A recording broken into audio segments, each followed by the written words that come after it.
Hello, good morning, everyone. Blessings. So, today I wanted to speak on stillness and how to be still exactly because I think it's just all about the action, it's all about the how, and because some of these things, these concepts can seem so elusive, but spirituality is quite practical. So, let me just look at my notes. Okay, so first, silence. And I have, so what I'm going to cover is silence, the physical aspects as well, discipline, the breath, and practice and being present. So, silence is very important. And I'm recording this video at about 7:30 or so. I can't say the time right now, and that is because in the morning is when it is most still. So I would say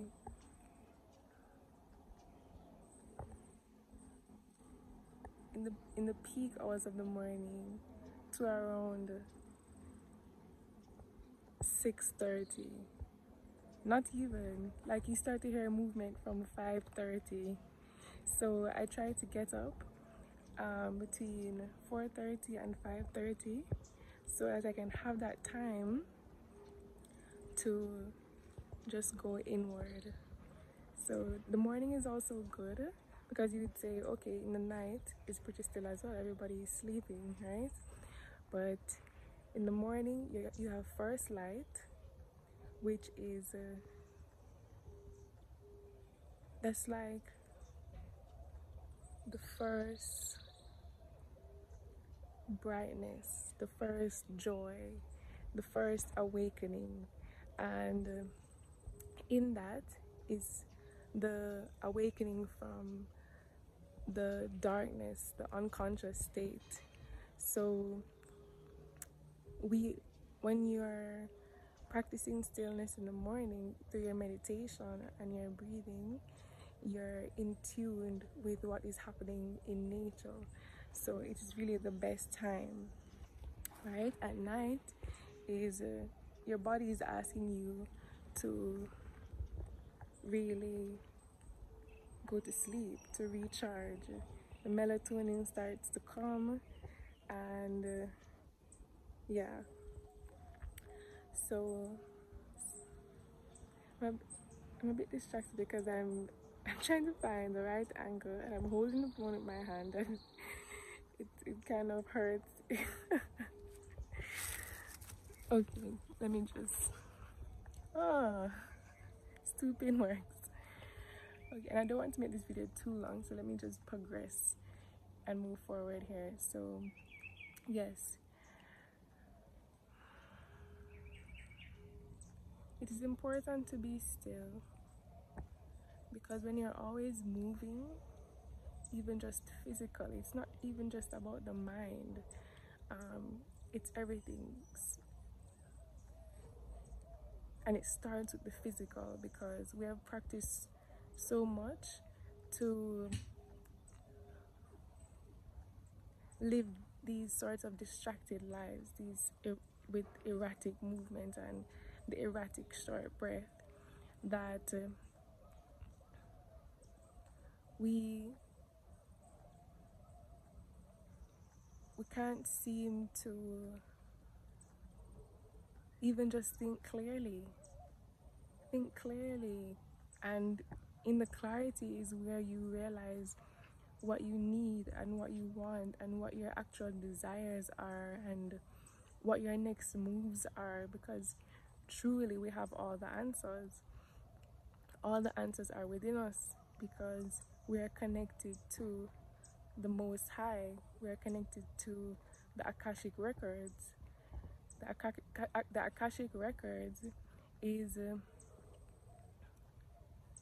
is the collective consciousness which never dies, right? So as a collection of the knowledge from before time, we have access to that, and you can reach that through meditation, through just being still, through being in nature and being present in nature. You know, if I'm quiet here just for a little bit, you can hear.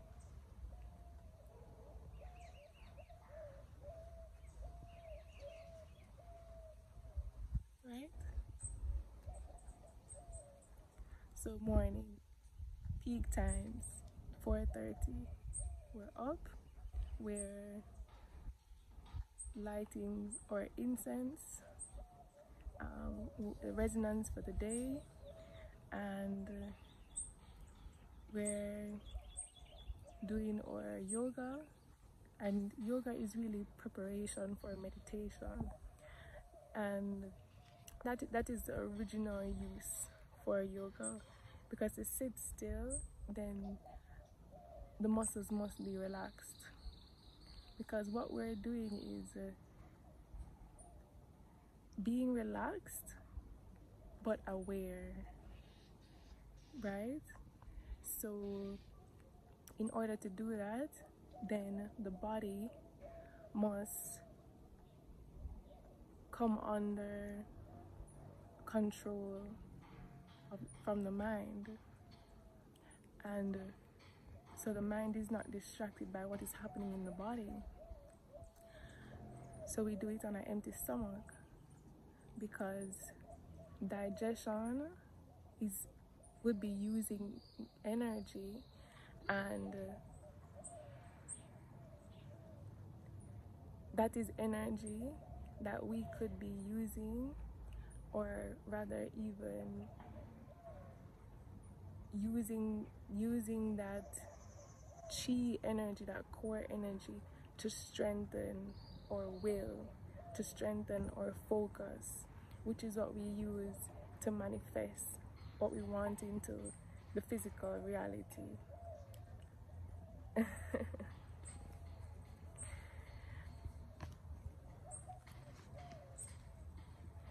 So to physically practice this though in a practical way, right? And this is practice. So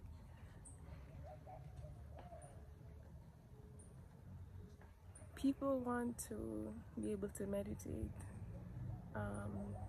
just by doing the action, but how would you be able to do something if you've never truly done it before? And let us be honest. So I have been in a meditative state for various periods, and I have been in a meditative position for a long period. So I'm able to stay in a still position for up to 4 hours, and that is because I used to practice karate. So my father was a sensei, and we would be taught to yoi, which is what we do at the beginning of a pattern, a kata. And we were taught yoi means get ready and don't move, similar to meditation, right? But not quite. And we would be taught to stand very still for long periods and don't blink, don't move. So I got good practice doing that, and just realizing that my mind could control my body, could control my senses. So all of these faculties here, your taste, your smell, your eyes, your sense of touch, your sense of hearing, they are not to lead you. You are to lead them. Because if you're constantly distracted by all the things coming through these different portals, what you see, what you smell, what you taste, what you hear, what you touch, then you don't have any real control over your actions, over your life, right?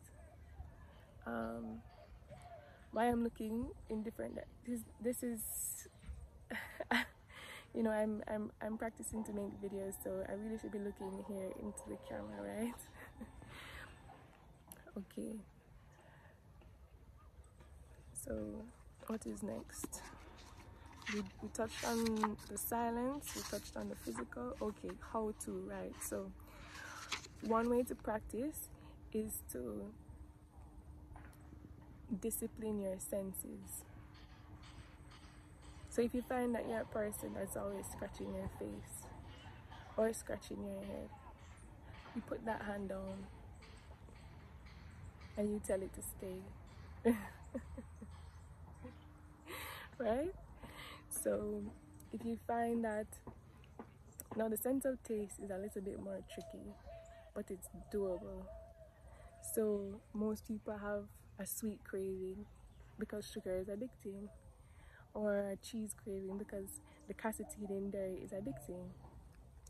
So you can actually discipline yourself and use the elements to help you. So for example, with the sugar, lime and water, that alkalinity, it refreshes the palate, and it actually tames your cravings. So the only step for you to do now is to tell your body, the tongue, hey, I'm alright, and just be still. Go and do something else. Go to sleep. Meditate. You know, mind is such a powerful thing, and wherever you put your focus is where your energy will go. So if you take energy from a situation, from what your body have been practicing, then you can actually rewire your patterns of behavior. Okay, so this practice will help you in your meditation. It's the same thing. So when you start to meditate, then you would start off with sitting for 3 minutes, then you go to 10 minutes, then you go to 15 minutes, and it gets easier and easier because the mind is trainable. So I want to just talk about, first, you have a mind, right? And that is what you used to think. And it's beautiful. It's meant to make things evolve, and it's meant to analyze things and push you to your limits, and it is your survival instinct, that ego, right? And then you have your soul. Your soul is connected to the all, the collective consciousness, the source, God, whatever you'd like to call it. Your soul understands that we're all one. So when the mind is leading and you are not still, you are not connecting to the all, which is within you. So that is where your ego starts to come into play. So you're constantly offended by everything, by everyone. You think the world is against you. Your thoughts constantly bombard you because there is no harmony. There is no balance with what is. So when you go into meditation, you sit still and you do your deep breathing, the breath and the stillness brings you back to yourself, your true self, which is never separate, always connected. So I want to touch on the breath now. The breath, so you have two nostrils, right? Your left nostril is negatively charged. Your right nostril is positively charged. When one is more stuffy than the other, so these are practical things, you know. When one is more stuffy than the other, then there's an imbalance in the electromagnetic frequency, right? Just like a battery. So when you begin to clear those pathways and begin to take in some proper oxygen, some proper prana, then the body starts to charge up. Everything starts to equalize. The both hemispheres of the brain begin to connect again, that masculine and that feminine, that the logic and the creative. Your breath also activates your parasympathetic nervous system, so calming that fear and that anxiety, which is the number one thing really, because the opposite of love is fear. So you're either walking in fear or you're walking in love, especially in a time such as this. So it's not that, oh, the virus doesn't exist, and it's not that fear doesn't seem like a practical response. It's that you can choose. You can choose your reality. You can choose your physical, spiritual, emotional state of being. And the best way to deal with chaos is to be still. Because when the chaos is over, if you are in a state of fear, you won't have the will to push forward. You won't have the will to face what is coming next. And I'm here to tell you that, you know, there's a lot of things going on in the media, and people are very uncertain. But you can be certain about yourself. You can be certain that you're not only going to survive, but you're going to thrive in whatever environment you're in. We're survivors. Okay. Let me just see what is next. Okay. So I really touched on everything that I wanted to. And, you know, if you guys have any questions, you can leave them in the comments, and we'll just move forward with this. I really love sharing. I love connecting. I don't think knowledge or wisdom is any good, or rather, knowledge doesn't become wisdom until you share it. So I'm happy to hold space. I'm happy to be here in this time, in the position that I'm in, to uplift others and to share what uplifts me. So I'm sending you guys lots of love, lots of blessings, joy, and wholeness. Give thanks. We'll talk soon.